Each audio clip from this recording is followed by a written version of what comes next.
হেসেলে তোমাদের সকলকে স্বাগত। আজ আমি একটি মাছের রেসিপি তোমাদের মধ্যে শেয়ার করব, সেটা হচ্ছে পাবদা মাছ সর্ষে পোস্ত দিয়ে। চলো তাহলে রেসিপিটি করে নেওয়া যাক। আসো দেখিয়ে নিই এতে আমার কী কী লাগবে। এই যে পাবদা মাছ, এটা আমি নুন হলুদ একটু সর্ষের তেল মাখিয়ে নিয়েছি, যেন মাছটা ভাজার সময় গায়ে তেল ফুটে না আসে। আর এটা হচ্ছে সাদা সর্ষে, কালো সর্ষে আর হচ্ছে কাঁচা লঙ্কা একসঙ্গে করে হলুদ নুন দিয়ে পিষে নিয়েছি। এখানে আছে ধনেপাতা কুচি, টমেটো কুচি, চেরা কাঁচা লঙ্কা, পেঁয়াজ কুচানো, হলুদ, লবণ আর ফোড়নের জন্য একটু কালো জিরে আর সর্ষের তেল। এবার আমি গ্যাসটা ধরিয়ে আমি তেল গরম করতে দিয়ে দিয়েছি। তেলটা গরম হলে পরে আমি মাছগুলোকে ভেজে নেব। তেল আমার গরম হয়ে গেছে, এবার আমি মাছগুলোকে এক এক করে ভেজে নেব।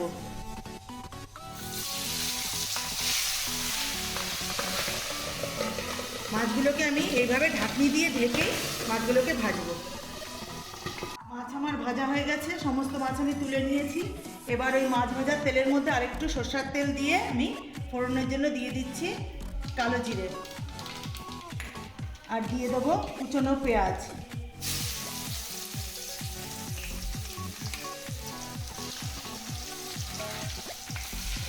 এবার পেঁয়াজটা একটু ভাজা ভাজা হলে আমি এর মধ্যে এবার এখনই দিয়ে দেবো কেটে রাখা টমেটো, তাহলে টমেটোর কাঁচা গন্ধটা চলে যাবে।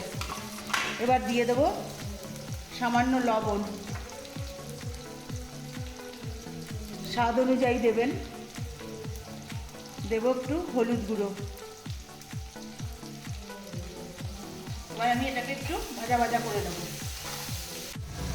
পেঁয়াজ টমেটো আমার ভাজা হয়ে গেছে, এবার আমি এর মধ্যে দিয়ে দেবো বেটে রাখা মশলাটা, সর্ষে পোস্ত আর কাঁচা লঙ্কা।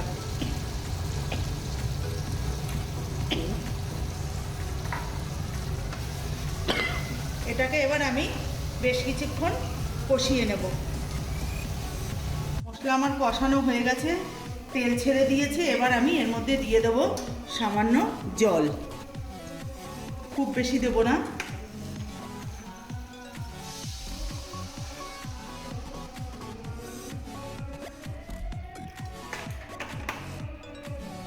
এবার আমি এর মধ্যে দিয়ে দেবো মাছ ভেজে রাখা।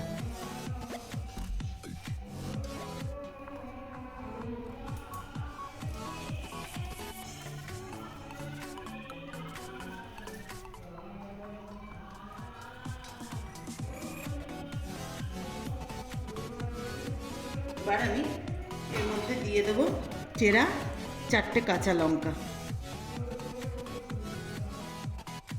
এবার আমি এটাকে ঢেকে দেবো, ঢেকে কিছুক্ষণ ফুটতে দেবো, তারপরে নামিয়ে তোমাদেরকে আমি দেখাবো। ঢাকনা তুলে নেব। মাছ আমার হয়ে গেছে, এবার আমি সবশেষে ধনেপাতা কুচি ছড়িয়ে নামিয়ে নেব।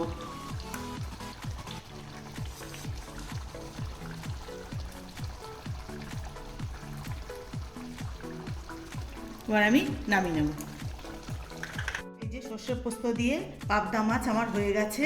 তোমাদের কাছে অনুরোধ রইল এইভাবে অবশ্যই একবার ট্রাই করবে, আর আমাকে কমেন্টস করে জানাবে কেমন লাগলো। আর আমি যেভাবে করেছি সেভাবেই করবে।